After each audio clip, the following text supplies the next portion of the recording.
the headlines, the issues impacting you, all on This Week in Cincinnati on 9 on Your Side. The people, the headlines, the issues impacting you, all on This Week in Cincinnati on 9 on Your Side. Welcome back. Next on This Week in Cincinnati, we're speaking with the woman who runs West Chester Township, Administrator Judi Boyko. She is about to leave the township, though, and become the Assistant Administrator for Hamilton County. So we wanted to speak with her about all the changes that she has seen. Boyko became Township Administrator, by the way, in 2005. Since then, well, there has been $1.5 billion of commercial investment in the township. West Chester also built a library, 2 parks, and a new fire headquarters. And its financial position is the envy of many local communities. In fact, West Chester has a cash balance of nearly $115 million. Joining us now is Judi Boyko. Thank you so much for being here. Thank you. So, what has been the #1 challenge? And I would assume that those challenges have changed over the years, but since you took office, what's been the biggest challenge for you?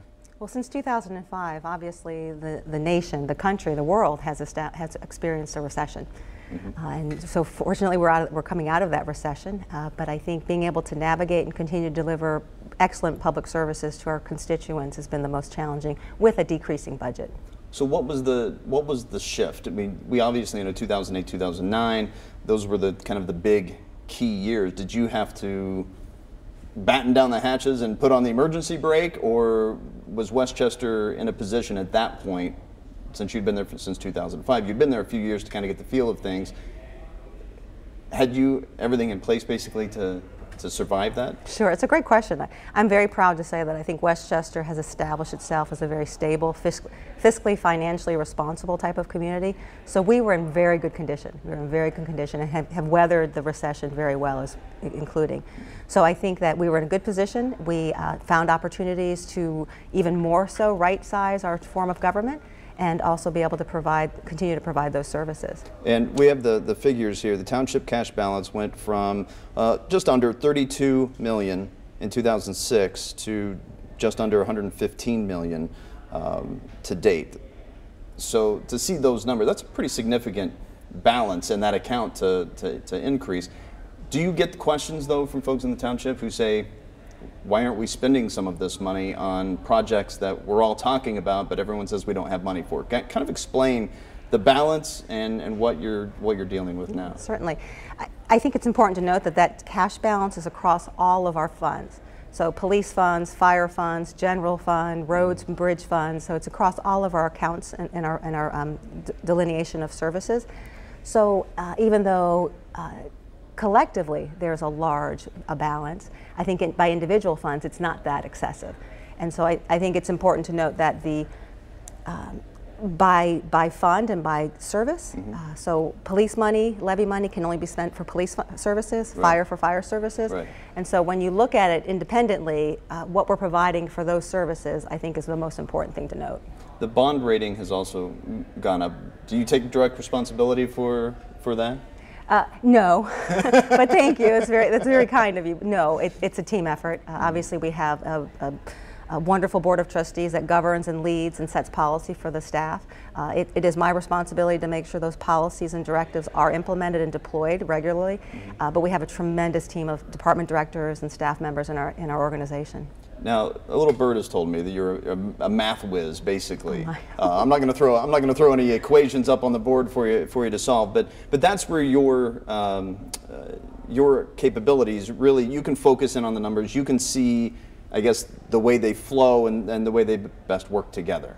I'm not a math whiz by any means, but how has that allowed you, that ability and your background with mathematics, helped you solve some of the problems West Chester had when you first went in, and what were some of those problems? Well, I have an undergraduate degree in math, and so I think more importantly what math has taught is that you think critically, you think logically, you think linearly.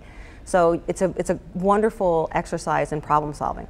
So you identify the problem and then you think through the steps to be able to resolve those problems. And so I don't think my math skills necessarily have achieved, but I think that just being able to think critically and again having the team that we have. So what were some of the biggest hurdles, I guess, one or two of the biggest hurdles when you got into your position? Well, I think, like I said, we are financially and fiscally stable, which we're very, very proud. We have a AAA bond rating from Moody's. But what was the biggest hurdle, like when you got in there? Did you say, okay, we should really take a look at this, or we should focus at this? I think being able to understand that the transition of our community, we were very young, we grew very quickly and very, very swiftly, but we were kind of plateauing, not in terms of our development, but in terms of our age, the age of our infrastructure, the age of our housing products.